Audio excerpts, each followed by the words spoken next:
Достар, біз қоршаған ортаға жақын болу үшін Асылхан екеуміз табиғат аясында демалуға шықтық. Жұлдызым, ал сен білесің бе? Біздің ата-бабамыз көшпенді халық болғандықтан табиғатқа қамқорлықпен қараған.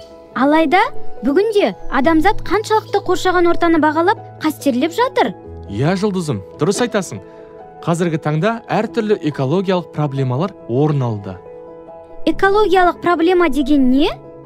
Экологиялық проблема адамның табиғат байлығын шектен тыс пайдалануы салдарынан табиғи жағдайдың бұзылуы. Экологиялық проблемаға не жатады?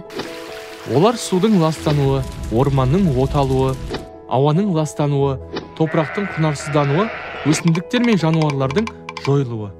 Ал табиғатты қалай сақтауға болады? Оның қандай жолдары бар? Біз сарқылмайтын энергия көздері, яғни су, жел, күн энергияларын тиімді пайдалануымыз керек. Сонда ғана қоршаған ортаға зиянсыз болады. Ал қоқысқа келетін болсақ, әрбір пайдаланған заттарымызды екінші рет өңдеп пайдаланған жөн. Қайта өңдеу дегеніміз не?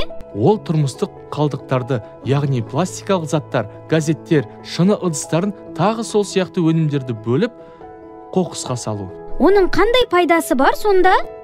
Мысалы, жарамсыз қағаздардан дәретхана қағазын өндіруге болады.